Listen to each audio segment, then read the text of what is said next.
UCASA Summit 2025.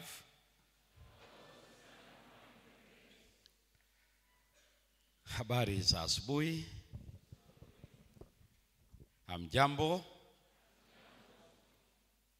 Tunamshukuru Mungu tena siku hii ya 4 ya juma ambayo iko ndani ya mfululizo ya mikutano hii, wito wa kusimama imara katika imani. Imani tuliangalia jana, ambayo ilikuwa inatueleza ni nini tunaposema imani, wakati Mungu anapotufunulia mapenzi yake. Leo tunaenda kwenye maelezo ya ndani ya kina kuhusu umuhimu wa hiyo imani, kwa sababu maneno yote haya yanaenda mpaka kwenye imani. Na kama nilivyoanza jana wakati kama huu, kwa nini imani ni hoja nzito sana katika Biblia, na kama nilivyoshiriki pia jana muda kama huu, kwamba imani inapokabiliana na akili tunajaribu kuishindanisha na akili. Tunashukuru jana jioni tuliona kuna kiwango cha akili kuelewa yanayofunuliwa, yale Mungu anayosema. Sisi sio tofauti na wale vijana katika taifa la Yuda waliokuwa mateka, lakini pia waliopata fursa katika ikulu ya Nebukadreza, taifa lililokuwa linatawala dunia ya ulimwengu wote uliojulikana wakati ule.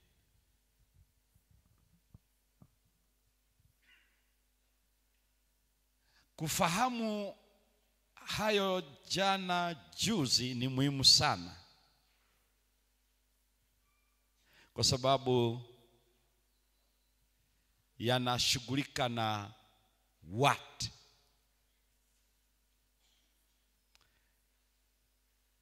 Ni nini hiyo? Hiyo thimu ni kitu gani? Lakini kuanzia leo, kwa namna tofauti tofauti, tunaenda kuona how, ambayo sasa mimi na wewe tunafanyaje sisi. Kwa hivyo walifanyaje wao? Walivyofanya ni kusema ndivyo Mungu alivyofanya. Kwa hivyo ndivyo anavyofanya leo.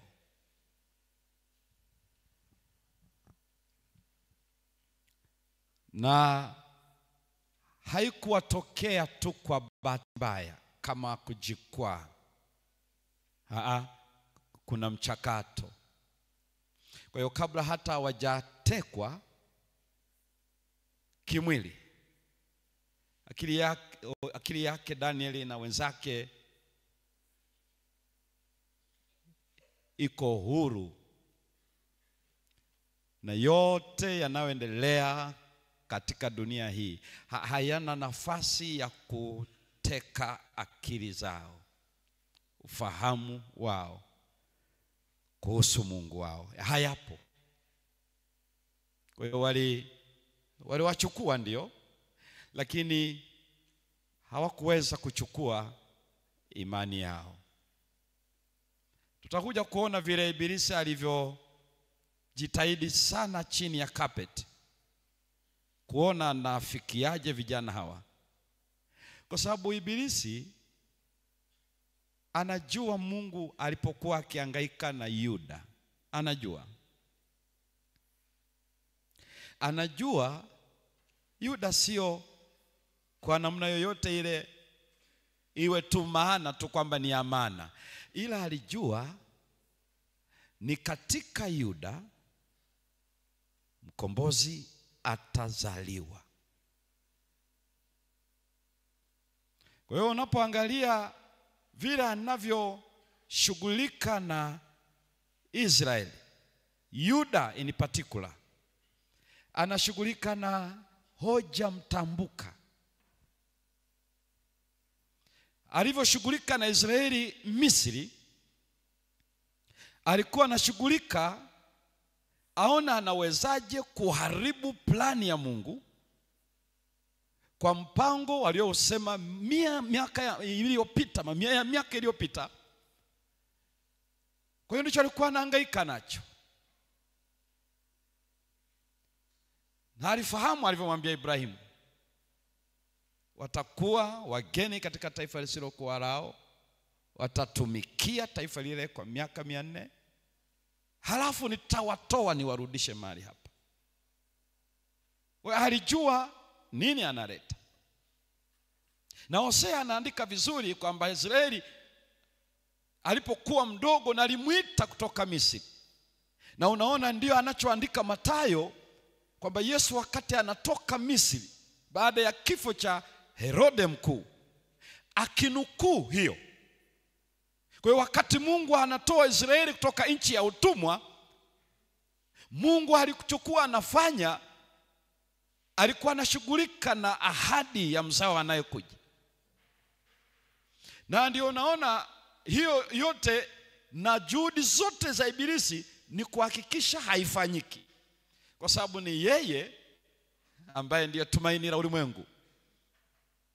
Kwa hivyo wakati Yuda inapelekwa utumwani Babeli, alichokuwa anahangaika nacho sio hasa kwamba ni mtu mmoja. Anaangalia ni katika taifa hili anakuja atakayemponda kichwa. Sasa anawezaje kuharibu hicho? Na Biblia inasema vizuri, the controversy is between Michael and Satan. Haijawahi kuwa kati yako na mimi na yeye. No. Kwa hiyo mimi na wewe anaona kama anaweza akatikisa ile ahadi itoke ndani. Kinyang'anyiro kiko hapo kwamba anawezaje afanye ili akili yangu imtoe yeye. Ndicho anachopambana kwa hali zote. Kwa hivyo alipoleta Yuda Babeli, Ibilisi alijua kabisa bado ni wazo lile la kueleza Babeli ambayo ilikuwa ndio taifa linalotawala mataifa mengine. Kuanzia pale ulimwengu utajua mpango wa Mungu na Masihi ajaye. Kwa hiyo alihakikisha anazuia huyu mtawala wa dunia asijue dunia ya wakati wake, na wale wote wanaozunguka wasijue. Wanaweza wale vijana wasijue hiyo upana wa hilo pambano, lakini wao walijua kwa upande wao wanaweza kufanya nini.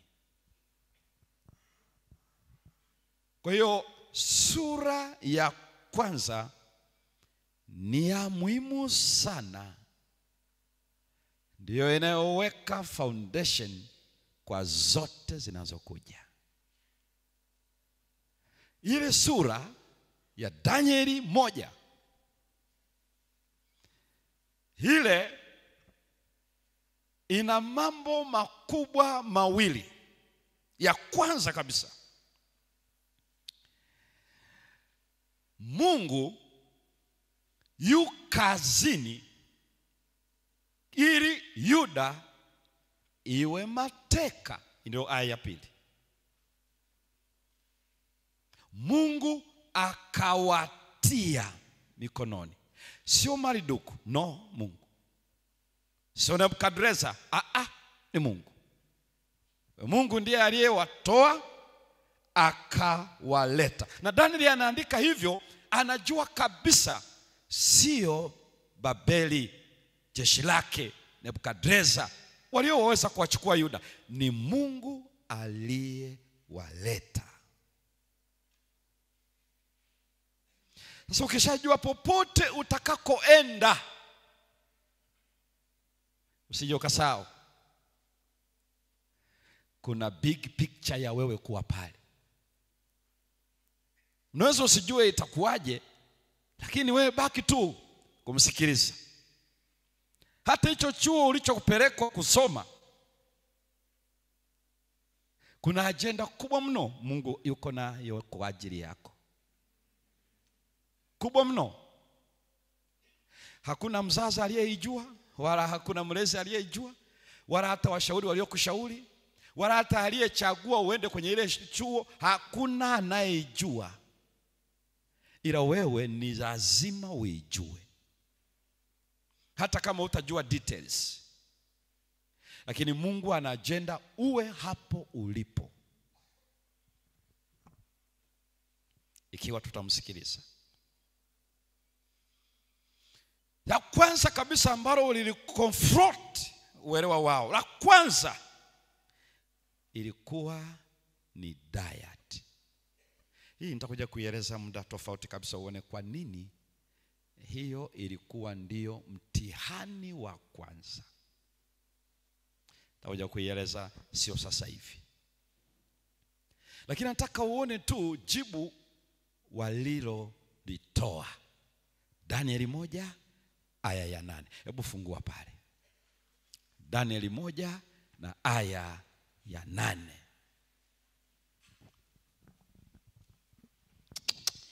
Danieli 1 aya ya 8, neno la Mungu linasema, ndio, lakini Danieli aliazimu moyoni mwake ya kuwa hatajitia unasi kwa chakula cha mfalme. Soma tena. Aya ya 8, neno la Mungu linasema, ndio, lakini Danieli aliazimu moyoni mwake ya kuwa hatajitia unajisi kwa chakula cha mfalme, wala kwa divai aliyokunywa. Ndio. Basi akamwomba yule mkuu wa matowashi ampe ruhusa asijitie unajisi. Asante. Hapa anaonekana kama ni Danieli peke yake, kwa sababu ndio unaona kama anazungumza, lakini ilikuwa ni maamuzi yao wote. Ndio maana unaona huko baadaye unaona wote wanakitajwa, lakini hapo unamwona kama Danieli ndio anakuwa vocal, ndio anazungumza kwa huyu msimamizi, lakini ilikuwa ni agenda yao wote. Neno linalozungumzwa pale, aliazimu moyoni. Hii unayoiona hapa ndio ya wale vijana wenzake, waliazimu. Na kwa nini wanaazimu juu ya habari hiyo? Ndio unaona kwenye Kiingereza anatumia neno purpose.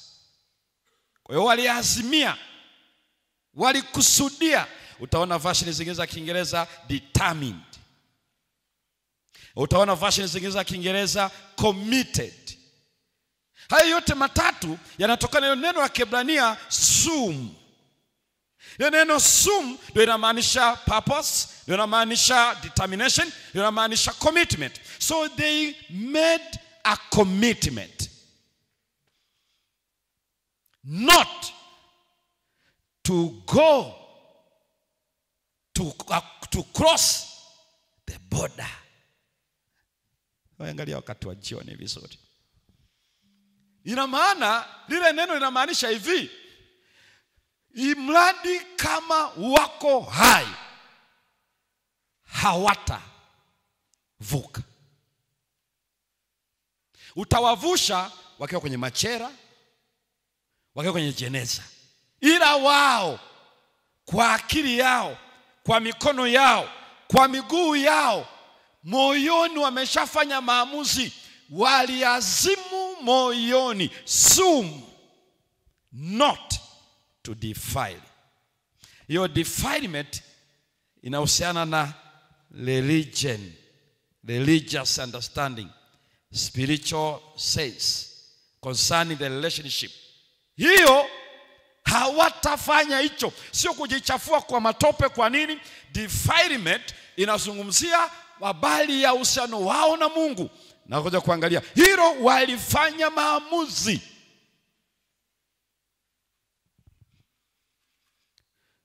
Kwa hiyo ikiwa kokote kule tunataka kujua walifanyaje hawa vijana mpaka akasema hatuna neno, nenda utrace kwenye chapter 1. They determined not. Fanya utakachofanya, hawatafanya hivyo. Nini? Hawatajichafua kuhusu Mungu wao. Mimi nabaki na swali moja kubwa, why? Kwa nini inakuwa big deal namna ile? Na ni kwa nini Ibilisi anataka wale na kunywa anavyokula mfalme na anavyokunywa mfalme? Why? Nasema hiyo iache tu kwanza. Lakini angalia jambo hili, hawa vijana walijua hiyo relationship ya kula na kunywa na itakavyoharibu kila kitu maishani mwao. Kwa hiyo walisema no, hii hatufanyi. Na unajua hawakuifanya msimamo huo bila gharama. Gharama ziko hapo, tutakuja kuziona jioni. Zilikuwa ni gharama za kifo. Kwa hiyo waliazimu mpaka kifo hawatajichafua. Swali linabaki, kwa nini? Kwa sababu tunazungumzia defilement, tunazungumzia kile ambacho Mungu ameeleza. Kwa sababu Mungu alishaeleza very clear in the Old Testament, kwenye Torah. Kienda kwenye Leviticus, Deuteronomy, Mungu aliweka vizuri what to be eaten, what not to be eaten, kila kitu alishaweka. Kwa hiyo walikuwa na maelezo very clear kuhusu chakula ni nini. Kwa hiyo inapokuja chochote ambacho ni tofauti, hawakuwa na mzaa na hicho.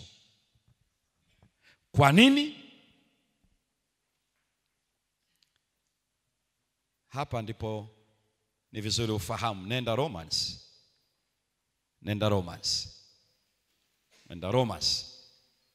Romans 14. Warumi 14 na ile aya ya 23 ambayo ndio aya mwisho kwenye kitabu hicho. Hebu soma kwenye hiyo sura.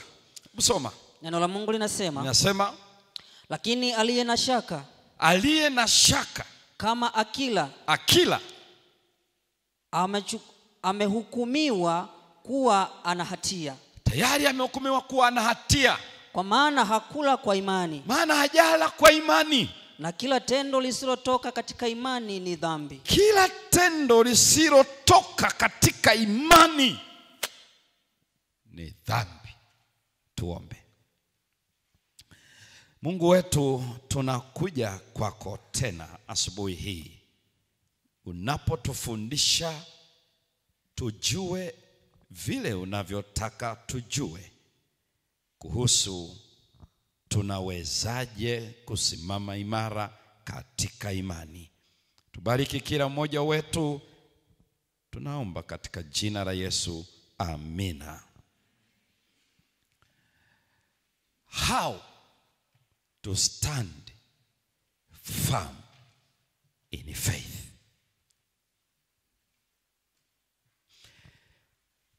Determination. Unajua mazingira ya sasa hivi, ukisema mimi nimefanya maamuzi, dhambi imefanya mpaka maana ya kile tunachotamka inaonekana sicho chenyewe.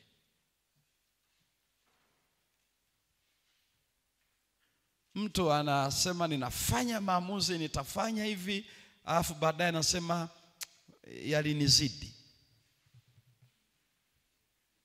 Lakini anasema eti alifanya maamuzi,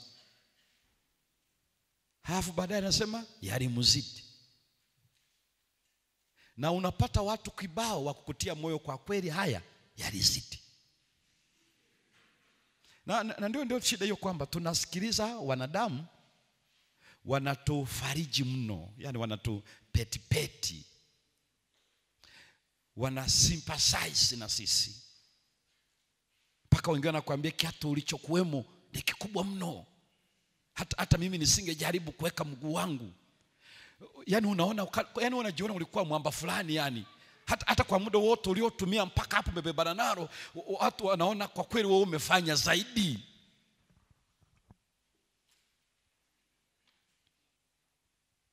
Lakini ukiangalia kile kiapo cha ubatizo, ile vow ile unachosema ni kwamba no retreat, no surrender. Yani pale hata wakija gerezani, wakija sijui wapi, wakija na risasi, wakija na hiki, huwezi rudi nyuma. Lakini angalia sisi tuliobatizwa, unajua ni kama tulikuwa tumewekewa program. Yes I do, yes I do, ndio ninaamini. Baada ya kutoka majini mle, hakuna lolote ambalo, yani mtu unaona kabisa maisha anayoishi anasema haya maisha haya bwana, haya maisha haya. Na kwa kuwa tumezungukwa na wanamna hiyo tuliowakuta kwenye ibada, kwenye kanisa, ni waumini wenzetu, tuliwakuta nao ni wababaishaji hivyo hivyo. Kwa hiyo tunaona kumbe bwana sio mimi pekee. Isitoshe mimi na mwaka tu nimebatizwa. Mimi wakati nimebatizwa na mimi mwaka 93. Sasa nimekuja kanisani, najitahidi kusikilia neema ya Yesu katika yale ambayo ninakutana nayo, nafundishwa. Halafu watu wazima mle kanisani wananiambia, kijana nenda pole na dini. Ninaeleza mambo ambayo nimesikia mwenyewe mimi. Nenda pole na dini. Haishiki hivyo. Nikamwambia nimekosea wapi kwani? Unajua haniambii kama nimeshika vibaya, ila anaona kama nimechachamaa sana.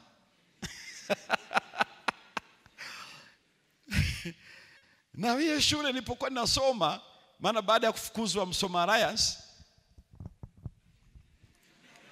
nilifukuzwa shule, na mpaka leo nashukuru nilifukuzwa. Maana baada ya kufukuzwa ndio mwaka uliofuata ndio nikajoin form 2 shule ya kanisa Bwasi Sekondari. Sasa pale waliokuwa wanataka kusimama kwenye neema, alafu wanaitwa Wakorinto.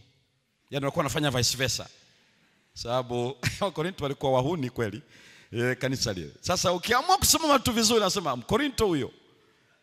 Sasa Mungu anasema Mkorinto tena. Kwa hivyo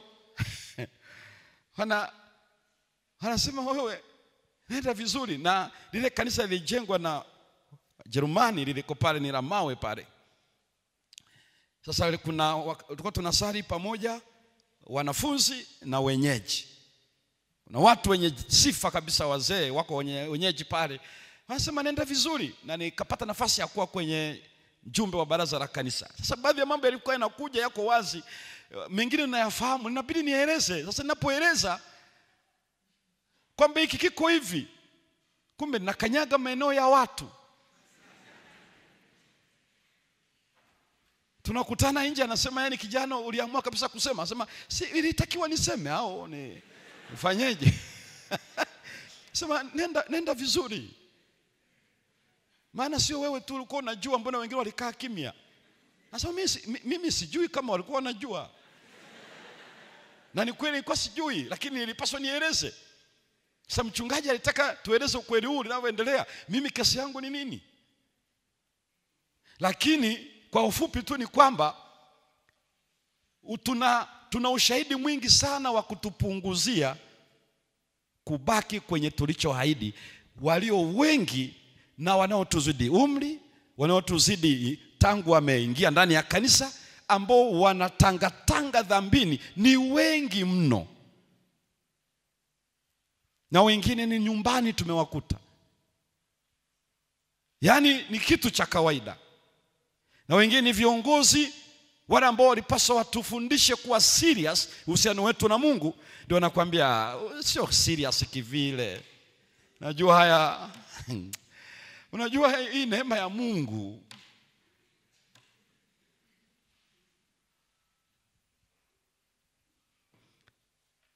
Kuna siku nitalilete vitu fulani hapa maisha niliyopitia katika imani hii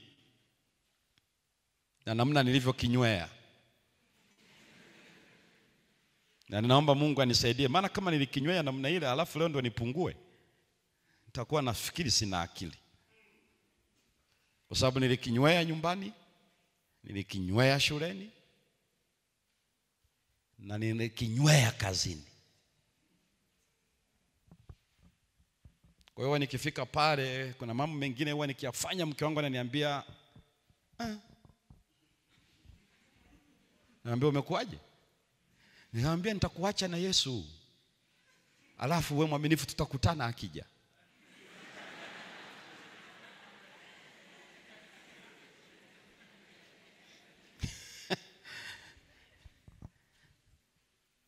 Najua nilivyokinywea nikiwa mwanafunzi. Mimi nimesoma hapa Mkwawa pia, ikiwa ni A level tupu, form 5 na form 6. Zaidi ya wanafunzi 2000 na kitu. Lakini ninafahamu nikiwa pia mwanafunzi hapo hapo Bwasi, wale watu waliokuwa tunasoma naye, ninafahamu nilipozungumza siku moja kwenye kikao na yupo mwenyekiti wa conference, katibu na muazini, na tuko form 4 na form 3 walikuwepo, madarasa hayo mawili. Kwa nini waliomaliza hawakufanya vizuri kama Bwasi? Kwa sababu zikatolewa na teaching staff wote walikuwa pale.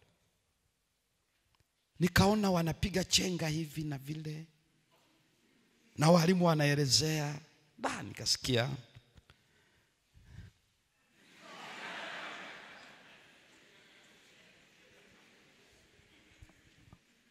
kamwambia mwenyekiti, ni kweli wale vijana walipokaribia misho ya masomo yao wali experience conjugation.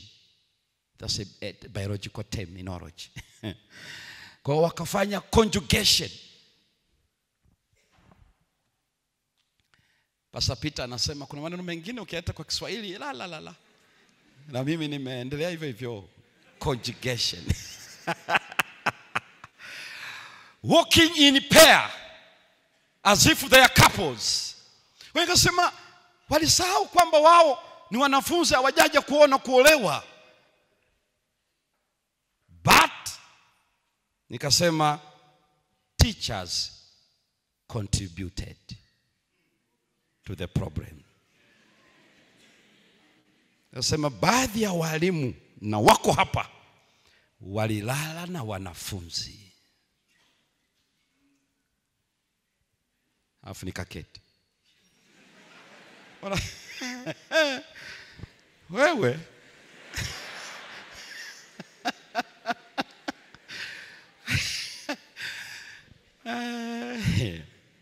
I know, nitakuja kueleza siku moja.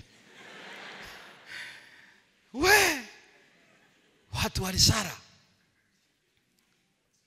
walimu wangu wakasara, wakanitazama kama mzushi, muovu, danganyifu, anataka kupotosha. Nikashambuliwa, wanafunzi wamekaa kimya.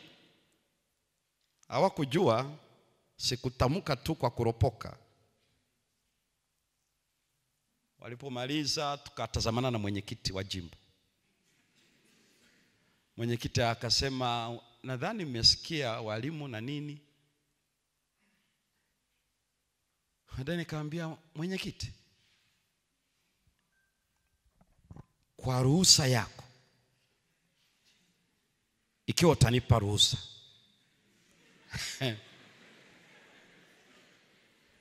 nitawataja wote hao walimu walioko hapa. Nina ushahidi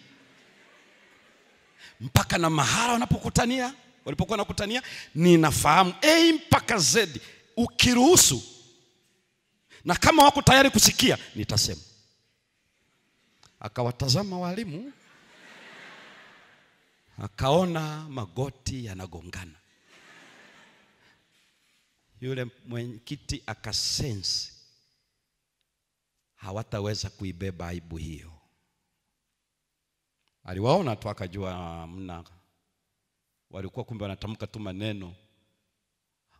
Huyu kijana ana facts. na nilizungumza calmly, strongly. Nikasema ninafahamu kila kitu na baadhi yenu tumeshakolide na ninyi nikiwaeleza. Na mko hapa. Ila kama mnadhani mko tayari kusikia hao watu wote,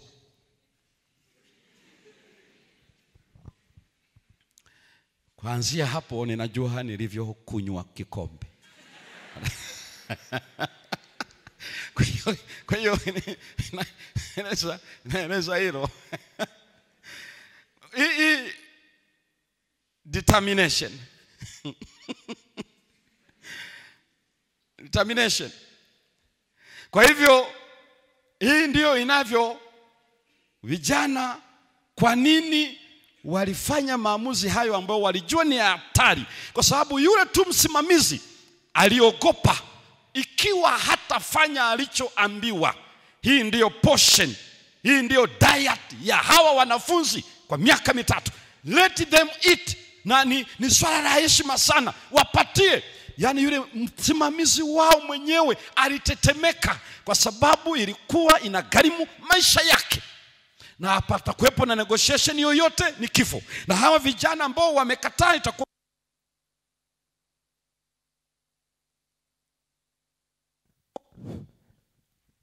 lakini waliazimu liwalo na liwe. Kwa nini wanafanya hivyo?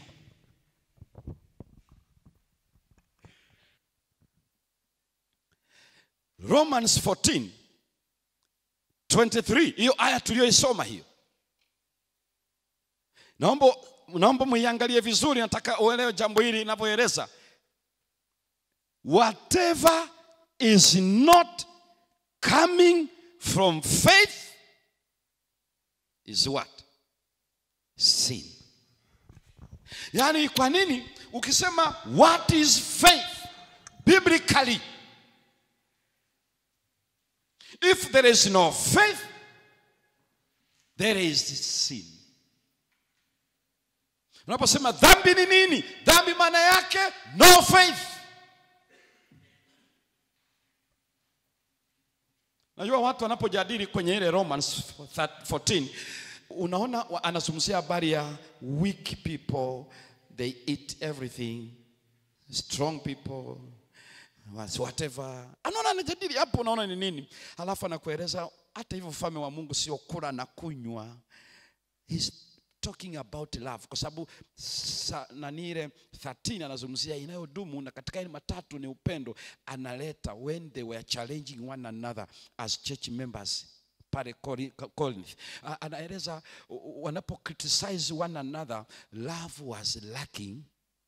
Na anachokieleza hapa anasema you have already instructions ziko well stipulated. Na anaeleza what is hiyo doubt. Hilo neno ambalo tunaliangalia linatamkwa, anasema kwamba aliye na shaka, maana chochote ambacho akitokani na imani ni dhambi. Na akaeleza kitu kinaitwa mashaka.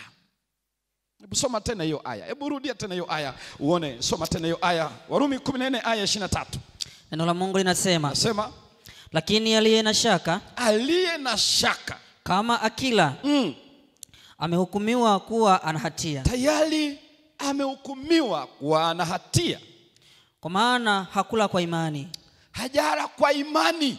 Na kila tendo lisilotoka katika imani ni dhambi. Kila lisilotoka katika imani ni dhambi. Aliye na shaka, Kiingereza nasema doubt. Lile neno shaka kwa Kigiriki linaitwa diakrino. Diakrino maneno mawili. Preposition dia na krino. Dia ni preposition na maana through or thorough. Ndio unaona mtu amechora moyo alafu akapitisha mshale umecross kutoka huku mpaka kule. Hiyo kwenye preposition ni dia. When something goes from the beginning to the end na to the very end, zote zikiwa zimepita through, that is dia, ambayo inamaanisha you separate. Yani ukiingisha hicho kitu una separate, una distinguish. Hiyo ni preposition ya Greek ambayo inasema dear. Lakini krino inatokana na root word krin. Kri, ngale kitu cha ajabu, inamaanisha pia separation. Lakini inamaanisha separation ya nini? Inamaanisha ya judgment. So dear through inazungumzia thala, separation, ambayo inazungumzia kwenye understanding. When you put something between and you divide it, you separate, you distinguish, you differentiate. So dear through, ndio anasema, hiyo ndio inasema ndio creed, back and forth. Inapoingia hiyo inapenya, anasema ame separate. Ndio inazungumzia mashaka. Why mashaka? Mashaka maana yake separation of oneself from something already stipulated. Anasema una mashaka and it is already said, it is already written. So you separate not the hand but yourself. That one is already condemned.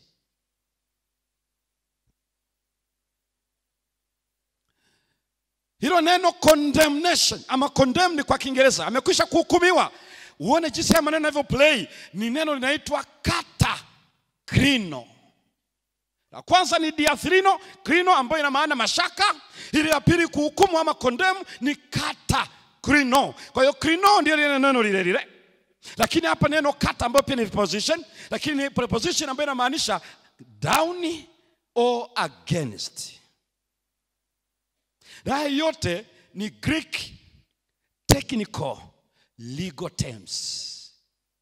Angalia vizuri juu ya jambo hili.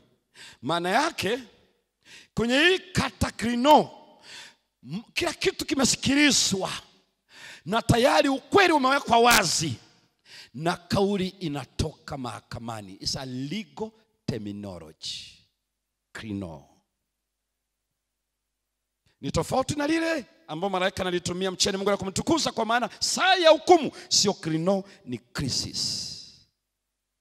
The process towards krino ni mchakato kufikia hukumu hiyo. Kwa hiyo hapa anasema yeyote ambaye anaseparate mwenyewe kwa kilichopo, maana yake amestahili moja kwa moja sentensi, you are condemned, guilty. Kwa nini? Because there is no faith. Because our faith means doing according to the will of God. If we are not doing according to the will of God, we are already judged. Ukiona hiyo inazungumzwa ni nini? Ni kwa sababu hatari ni hii moja. We change the label.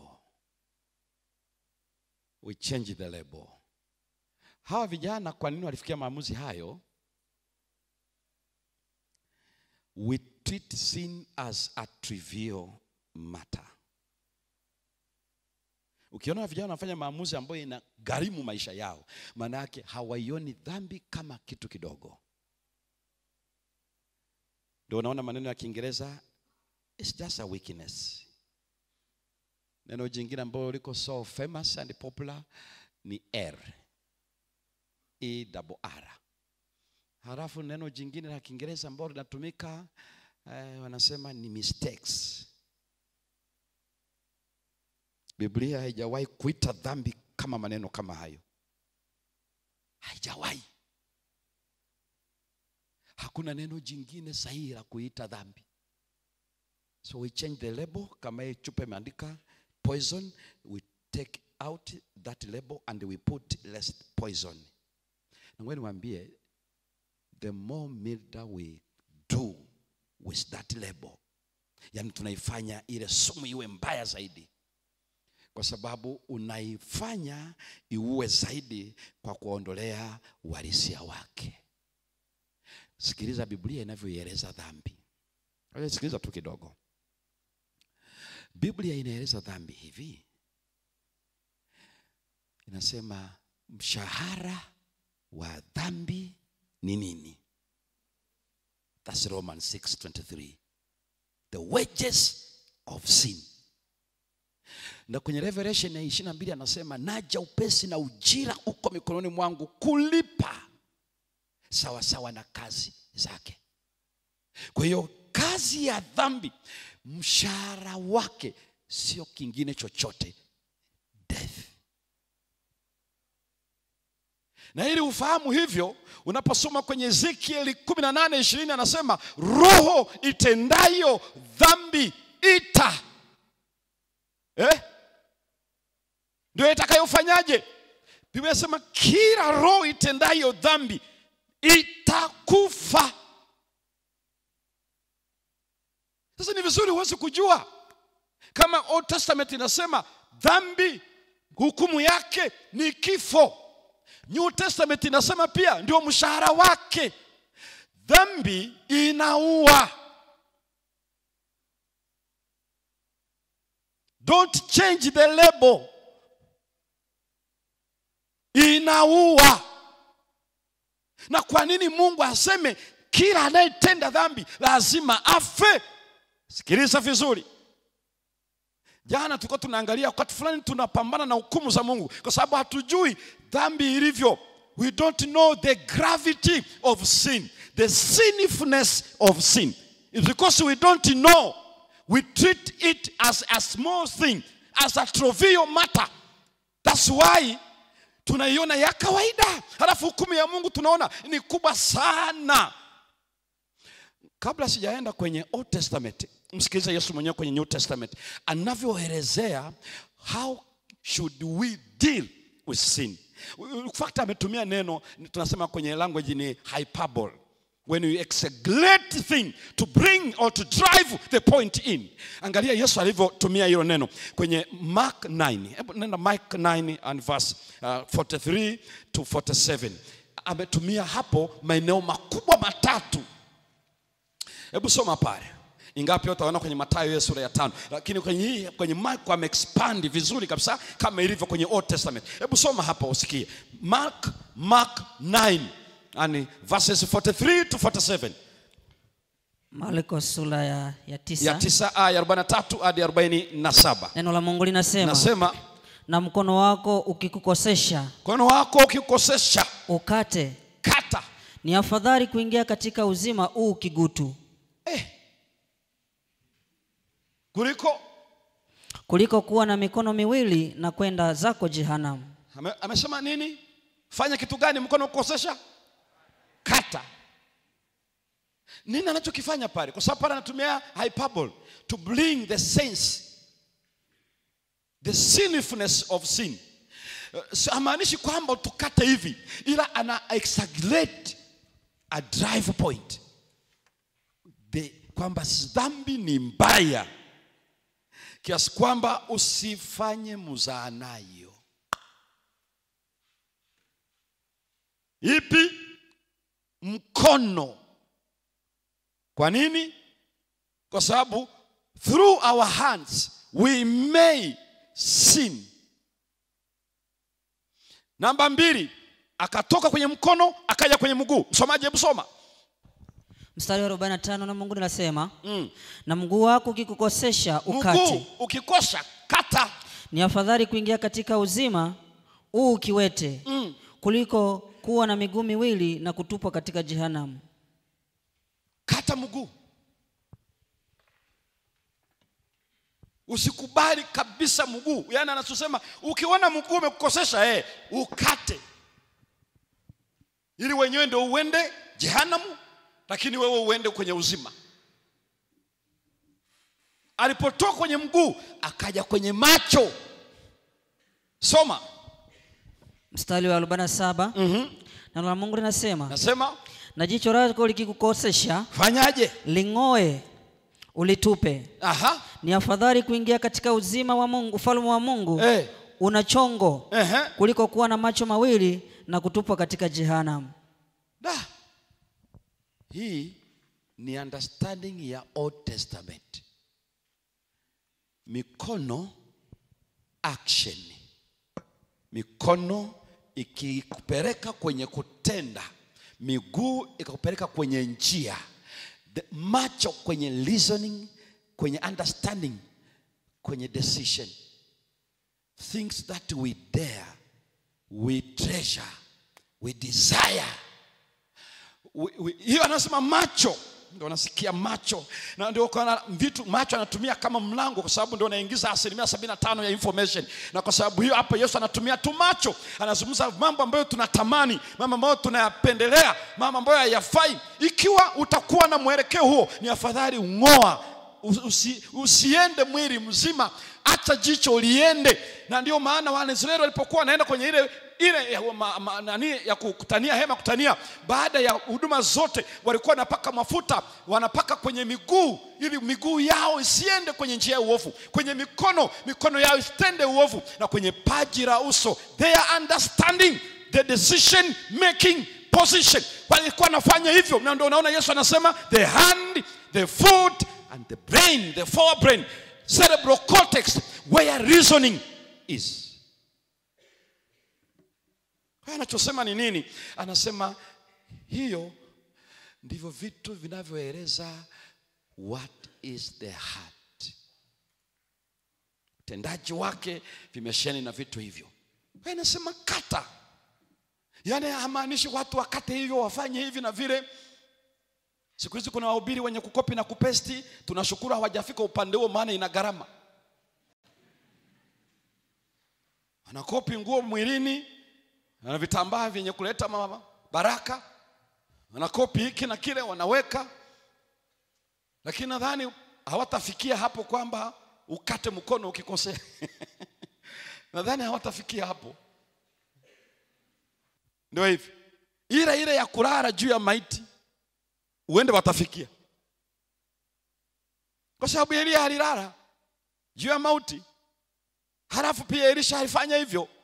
Ila wao watalala kwenye mauti au maiti, watalala kwa Mkristo. Watafika. Subiri tu vipimo. Na kama watu wanaogeshwa siku hizi, niona nikashangaa, huyo ni mchungaji anaogesha waumini. Paka ana underwear ambazo amezibariki, anawapatia wanavaa.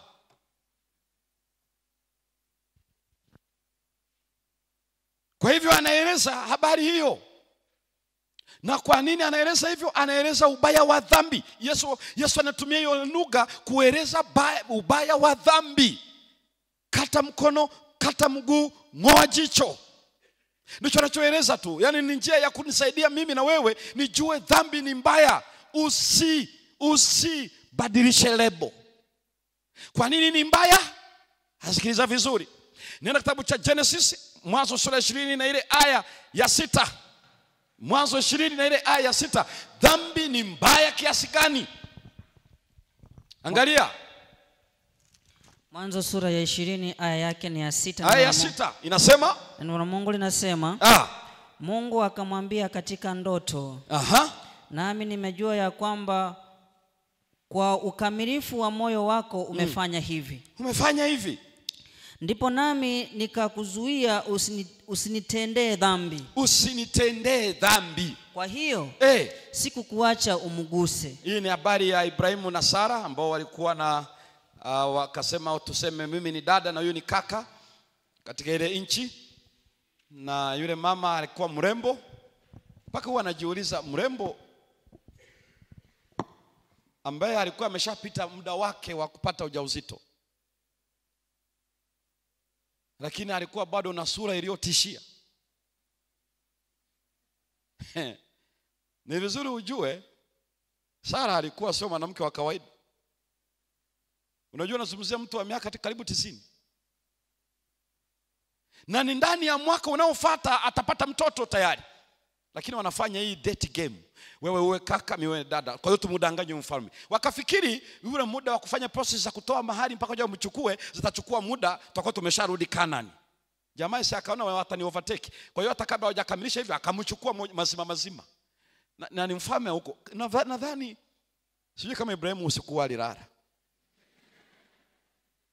Na unajua Mungu amekutana naye tu mwaka tu hapo nyuma, mwakani majira kama haya. Hiyo Genesis 18. Mwakani majira kama haya utapata mtoto. Alafu ndani ya kipindi hicho cha muda wa mwaka mmoja hicho ndicho Sara anachukuliwa. Na Biblia inaeleza wakati alipokuwa anamkaribia, Biblia ikafanya kitu cha ajabu. Biblia inasema Mungu aka lock down mfumo wa uzazi.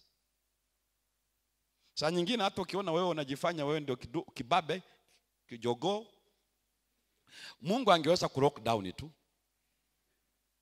Lakini jaribu, kwa sababu hawezi kukulazimisha. You must determine. Kama huwezi kufanya maamuzi, utabaki unajililia, wananishawishi, wananifuata wenyewe.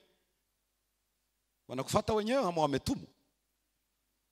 Hawakufuati wenyewe. The devil has the agenda. Halafu nasema wanakufuata wenyewe. Nani amekuambia wanakujaga wenyewe? Wako kwenye mission. Kama mimi siku moja nimetoka kuhubiri na ni sabato yangu ya mwisho, jioni tunaagana naondoka, wazee wanakutana na mchungaji mwenyeji, nimeshafahamu nyumbani ni pale ninakolala, nimeshakuwa mwenyeji wiki 3 sasa, ndio ya mwisho siku ya sabato. Halafu anakuja dada mmoja hapa, namuona alafu kumbe ana agenda na mimi.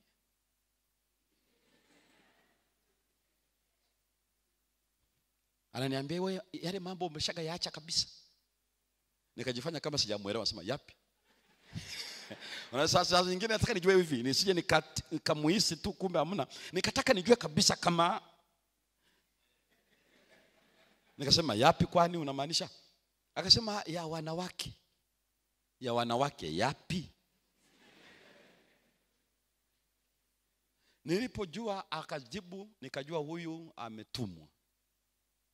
Ninatoka kwenye huduma jioni hii na amekuwa anahudhuria na ni Mwadventista na ameolewa. Nikauliza ana mtoto mmoja ama wawili, lakini ametumwa na ibilisi. Halafu nasema wanakufuata wenyewe, wametumwa. Yaani wewe ni kijana wa kiume ni wa kike, usimuone huyo anayekupeleka utende not from faith. Halafu ukasema imetokea tu, ni kwa bahati mbaya. Ni ibilisi yuko kwenye mission. Nebukadnezar hawezi kuprepare ile diet. The devil has a mission. Hivi vitu vyote tunavyotengenezwa duniani hapa, aina ya juice yote na aina ya vyakula visivyofaa, usifikiri wanatupenda mno. The devil has a mission. Ila ukiona tu pasta ni champagne tu, hii ni energy ni nini? Na bahati mbaya unaona wazee wakubwa ndani ya kanisa, wengine ni wazee mpaka wa kanisa, alafu ndio kinywaji chao. Unasema mbona kitu cha kawaida sana kipasa? Hakina kilevi, ni nani alcoholic. Na wewe unafikiri ni ile kampuni, ni agenda ya adui. Tutakuja kuangalia jioni vizuri. Kwa hivyo hapa kinachofanyika, nikamwambia wewe, mimi nakueleza sio kwa sababu umekuja kwangu, ila nakueleza hii tabia usipoishinda, siku natuona tunapepea. Alikuwa mama mrembo na ana mke wake.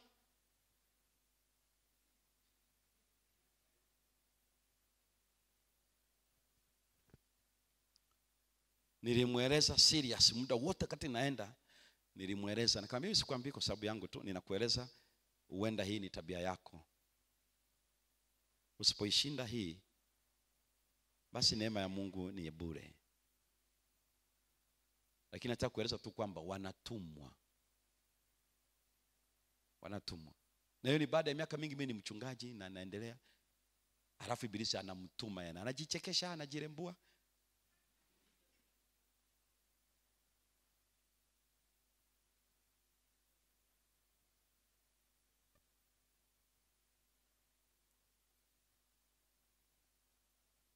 Niwahi kuambia vijana siku moja kwamba kuna binti mmoja alikuwa naye, tunasoma naye mkondo wa sayansi. Walikuwa wasichana 5, wana vichwa vizuri darasani. Halafu pia wana sura. Walimu na wanafunzi walijichanganya. Na ili uone ibilisi alivyo, akamtuma mmoja wao kwangu. Bwana akanijalia kwa sababu ameazima daftari langu la hesabu na halileti. Ninamuuliza daftari langu liko wapi? Asema nitakuletea siku ya kwanza, ya pili, ya tatu. Kasema ujinga. Sema ujinga. Kaambia leta daftari langu. Nilipokodoa macho akajua niko serious. Nikamwambia mbona uko serious? Sema niko serious, leta daftari langu. Akaniambia wewe na wewe. Akasema kwa nini? Nikaona anatuma signal. Nikajua kumbe. Nikamwambia hiyo biashara ulionayo haina uhusiano na daftari langu na mwili wangu.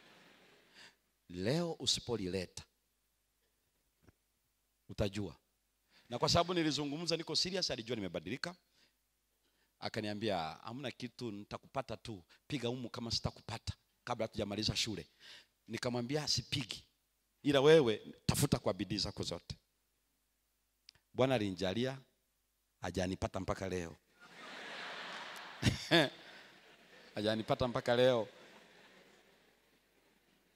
Ila kwenye mikutano niliyowahi kwenda nikakuta ni mke wa mzee wa kanisa. Hakuna mtu aliyemsemesha mwingine yaliyopita.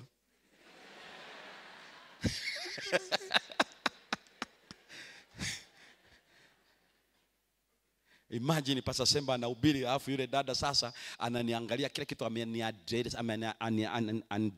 Yaani mimi nimesimama hapa, yeye ananiangalia kila kitu. Sikumkumbusha. Mimi nilisonga na utume na injili. Ni mke wa mzee wa kanisa wakati huo, mimi niko mchungaji wa mtaa huo. Anasema Ibilisi anatumaga watu. Kumbe alikuwa ametuma mpaka na mke wa mzee wa kanisa ajaye.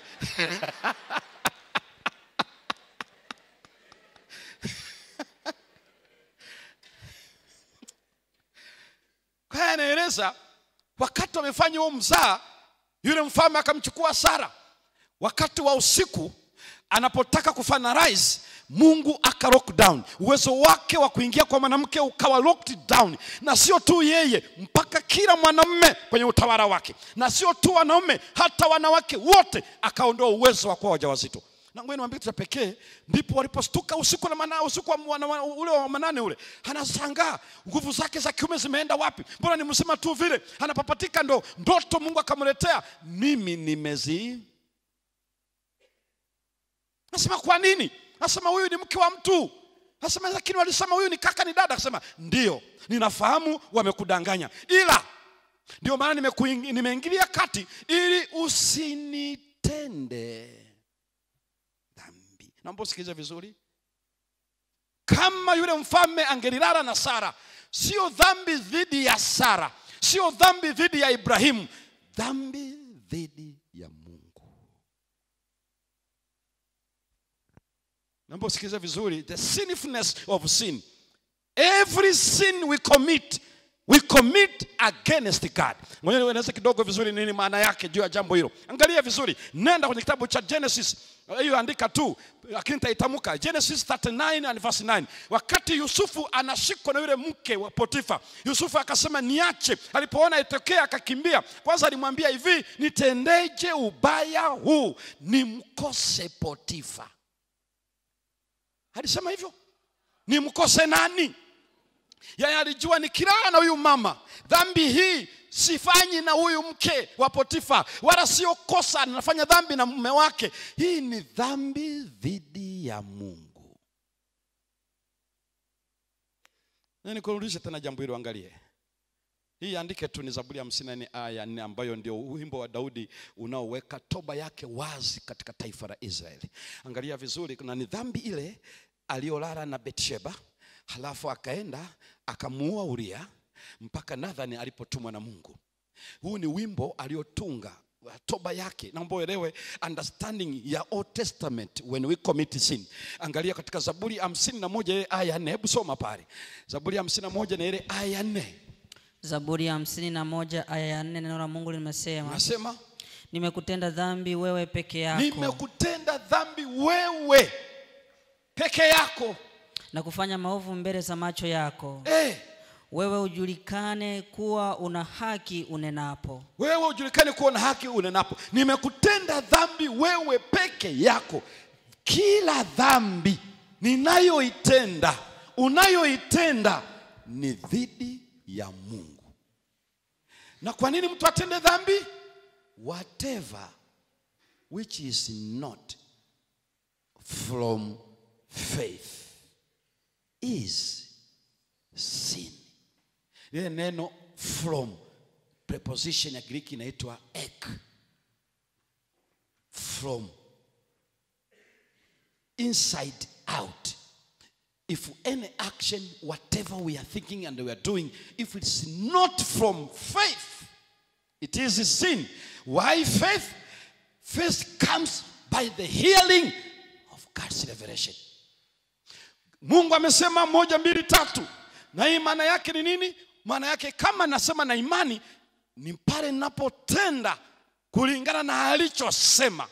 Nikitenda kinyume na alichosema, inakuwa mashaka, inakuwa diakrino, separating my soul, myself from this well clear stated word of God, revealed word of God. Na angalia neno manake, sikiliza vizuri neno linalozungumza pale. Hapo kwa nini faith na kwa nini habari ya diakrino? Naomba usikie vizuri diakrino maana yake ni nini? Ndio unasikia making up yourself. Unaposikia maneno ya Kiswahili Kiingereza makeups. Wewe mwambie unajua kitu fulani tunayatumia hatuwezi kujua. Ni kama ambavyo anatumia neno hii inaitwa move. Movie, ni movie. Lakini move maana yake it moves. You cannot watch it without being moved. Naomba usikize vizuri. Unless you don't understand. Usiseme hii ni move. Hakuna move isiyo kumove. Ndio maana mtu akisema hii ina mafundisho, hii ina nini? Tayari yuko moved. Mwenzako anarusha miteke tu yuko ndani ya dimbwi. Hii haina shida. Hii ina mafunzo. Hii ujue tayari yuko ndani.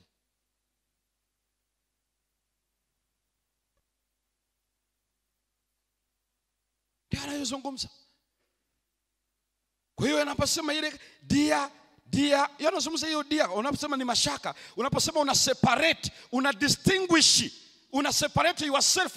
Ile neno diakrino haisemi tu kutenganisha hiki weka hapa. Inamaanisha you separate by raising up yourself. You raise up yourself, making up yourself. Unaposikia watu wanafanya makeup maana yake put something in front, making something the first. Na hiyo ndio maana watu wasipojua wanasema makeup ni ya kawaida, ni nzuri. Never. Maana yake you are taking your God, the way you were wonderfully made. Now you put God away and then you are coming in front. Makeup maana yake raise yourself, not somebody but you are self. And that is doubt. Doubt means you put yourself in the forward page, in the frontal page. Maana yake unapambana na yeye, rising yourself towards and across God. Na hii ndio inaitwa treason. Ni dhambi ya uhaini. Kwa sababu sin, kwa nini Mungu anasema whatever, yote anayefanya dhambi lazima afe? Kwa sababu dhambi tafsiri yake ni hii, you put God down and you put yourself up. Kinachofanya leo ni ile kutoa lebo sahihi ya dhambi. Kwa sababu Biblia inaeleza dhambi ni kifo. Kwa nini? Ni kusema hivi, Mungu anaposema hili ndio neno lake, maana yake amejiweka yeye kuwa mbele. When I pull myself away, I disconnect myself from what God has said. Ninamaanisha ninakabiliana na yeye na ninajiweka juu yake. Kwa hiyo ninajiingiza kwenye utawala. Na hiyo ndio maana inahitaji kifo, kwa sababu ni treason. Ni dhambi ya kupindua mamlaka ya nchi. Wale wote tunaopambana, kwa nini Mungu alimuua huyu? Kwa nini alifanyaje kwenye Old Testament? Ni kwa sababu we don't know what is sin. Hile ni zaidi ya M23. Kwa sababu Sekedi anaweza akawa ni serikali ya dunia, ama huenda hawakuridhika namna alivyoenda pale Ikulu, kama ambavyo anaeleza huyu ambaye alimtetea na alikuwa ni kiongozi wa tume aliyekuwa anatangaza matokeo yake, kiongozi wa M23. Huenda mbinu zotumika sio nzuri. Unaweza kusema okay, labda ndio maana wanataka wafurukute watoe hivi. Najaribu kufikiri, lapid not God, kwa sababu is a righteous God, the infinite sovereign, ambaye mamlaka yake hayapaswi kustukiwa na chochote wala kuguswa na dhambi. Maana yake ni hivi, una declare to dethrone God from his throne. Kama una declare kumdethrone, maana yake unatumia nguvu na uwezo wako wote uliopo, and that is sin. Alafu useme eti ipate nini? Sio nasema tukitenda dhambi, mtu anachanganya anasema kuna msamaha. Nisikilize kabla hujaenda pale. Dhambi ni uhaini, treason. Usipojua what is sin, unaondoa lebo yake. Unaanza kusikiza watu wanavyoeleza dhambi, maana yake ni kifo. Ndio maana namwambia wewe utakuwa mfu. Wewe alimwambia kwenye Mwanzo 20, wewe ni mfu, maana wewe ni mke wa mtu huyu. Ukifanya dhambi unakufa. Zina maana yake ni dhambi dhidi yangu. Yusufu anasema nikifanya hivi ninakufa, maana yake ninaleta mapinduzi ya serikali ya Bwana, and I'm not ready for that. Unaposema nile hiki na ninywe hiki, Daniel anasema hivi, maana yake ni kifo. Napindua, nitadefine mwenyewe. Na unapokuwa defined, maana yake unakuwa takataka, unakuwa kinyesi, to be burned. Tuje kuangalia vizuri jioni, what is defilement. Unakuwa vulnerable to destruction. Unakuwa na CV yote 100% ya kupewa mauti. So that is sin. Ikiwa utaelewa hivyo, ndio utajua kwa nini we need to determine. Kwa sababu ile ni separation, thorough separation from God. That is diakrino, thorough separation from God. And what is sin? When we separate from God. Hana namna ya kufanya. Ndio maana vijana hao walisema no, haitawezekana. Kwa hiyo walitaka waonge special diet. Hawa vijana wanasema no, huwezi kutuonga msosi. Here now you come to the law of supply and demand. Supply or demand, it's the law that's there to explain the transaction and intersection of supply and demand. The relationship between sellers and buyers. Wanasema ukidraw your graph, unaiweka namna hii, wanasema huku ni supply alafu huku ni demand. Kwa hiyo ukiiweka namna hii, wanakueleza hapa hii perpendicular line ni price, and then horizontal line ni quantity. So you increase the price, you decrease the quantity. Wanasikiliza vizuri? Nisikiliza vizuri hapa. Nilisoma, nilishia form 2. Lakini naikumbuka mpaka leo. Kwa sababu nilishia form 2 kwenye hiyo habari ya bookkeeping na commerce. Tukaenda mkondo mwingine. Kwa hivyo anasema you increase the price. When you increase the price, you increase the value. When you increase the value, you decrease the buyers. Kwa sababu why less quantity? Maana yake few buyers. Ukipunguza price, umepunguza thamani, kila mtu atanunua. Ndio maana si kila mtu ana dhahabu hapa. Sio nyanya, dhahabu sio nyanya za Irura. Sio nyanya. Never.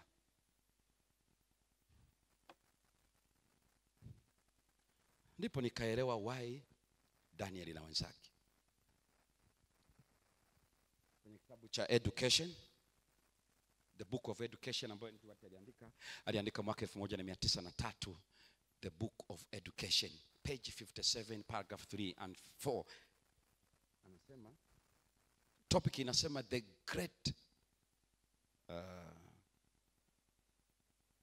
greatest want of the world. Lives of great men. Maisha ya watu wakubwa. Unajua hapa wametajwa wapi vijana?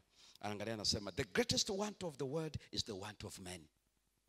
Taji kubwa la ulimwengu ni taji la watu wa gani? Men who will not be bought or sold.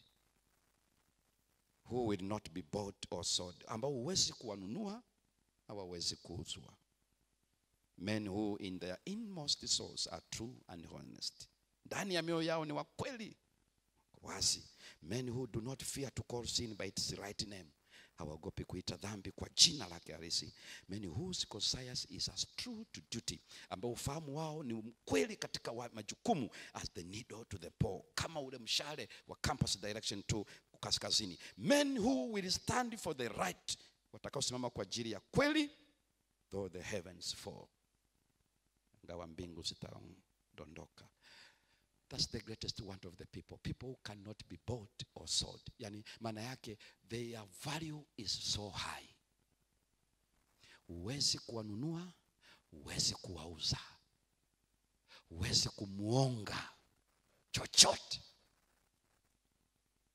That means God is able, but the law of demand and supply, God will supply according to your demand. Na hiki ndicho ambacho kinaeleza raise up your value. Na ibilisi hatakununua. Ndio maana hapa kwa naeleza hapa watu wanakuwa hivi. Pastor Peter akamalizia akasema badala ya kuwa mlango,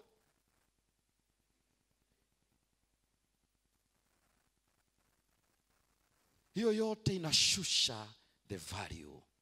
Sin ndio inaharibu, ina put down our value. Na tunakuwa takataka kabisa ya kuchomeka motoni. Mshahara wa dhambi ni mauti. Dhambi inaharibu thamani kabisa kila kitu, na kuna mara itafaa kwa chochote. Inakuwa kama Yesu alivyosema, chumvi ni nzuri lakini ikiharibika ina nini tena? Tatupwa tu ikanyagwe na watu. Kwa hiyo ibilisi anachotafuta ni kutufikisha pale, kwa sababu dhambi ni kwenda kinyume na Mungu na inatuharibu thamani na tunapoteza kabisa na tunahitaji kufa. How to stand firm in faith?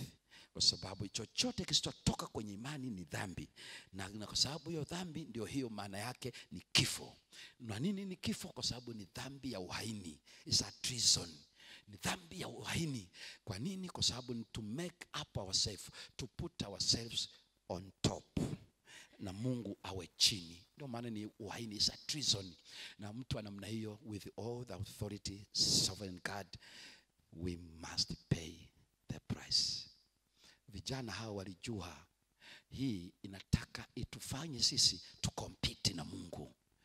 Yusufu alijua dhambi ni hii itafanya mimi niwe vulnerable to destruction. Na hiyo ndio Daudi anasema nimekutenda wewe dhambi pekee. Ili usitende dhambi ni vizuri ujue haumtendei mwanatukasa yoyote, wala ambaye ni mpagani kule nje, wala yule aliyoko pale. Dhambi ni dhidi ya Mungu na Mungu peke yake. Ukielewa hivyo, kila dhambi unayoifanya ni dhidi ya Mungu. Sio huyu mwanadamu umtukane, sio huyu. Sio mwanadamu aliyesema usitukane, ni Mungu alisema usitukane. Ndiye aliyesema usiue, ndiye alisema usizini, ndiye alisema usifanyeje. Sio serikali ya Jamhuri ya Muungano wa Tanzania aliyesema don't corrupt. Ni Mungu aliyesema, ndiye aliyesema hivi. After all akasema free from fornication, free from adultery. Anapozungumza juu ya dhambi, you need to free. Ndio maana unaona Yusufu anakimbia. Unamwona hapa anasema determined not to defile. Kwa sababu anajua ukiwa defiled, you are vulnerable, you are valueless, you are something else ready to be consumed by fire. Kwa sababu hakuna chochote ambacho Mungu atatolerate when we make up ourselves to sit on the throne of God, to dethrone his authority and his goodness, because we need that. We need this. This is the secret of this young man. Walijua dhambi ni nini, hawawezi kubadilisha lebo, waite ni weakness, waite ni error, waite hii ni mistakes. Dhambi ni dhambi. It's a sin against God. It's putting God down. putting down God down. Na whoever anapofanya hivyo anasema una undergo katakrino, judged accordingly, put down. Ndio anasema you will be put down, maana yake condemned, na ukiwa down trampled. Kila anayejiinua juu atashushwa mpaka kuzimu.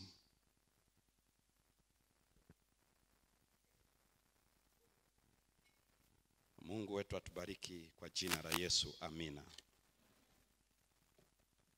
Hiyo ni sehemu ya kwanza ya somo la leo, how know the nature of sin, the direction of sin, the consequences of sin, as a very reason to decide not to cross the border. Na kama walifanya hivyo, manake you can do the same. Baba yetu wa mbinguni, tunakushukuru leo kwa wingi wa rehema zako. Hatujaangamia, lakini haijawahi badilisha chochote. Rehema haijawahi sema dhambi itaendelezwa, haijawahi. Lakini unavyotufundisha ni kuona ubaya wa dhambi, kwa sababu inashughulikia wewe. Hakuna jeuri kama hiyo. Ndio maana na Danieli hawaliona hawawezi kufanya jeuri hiyo.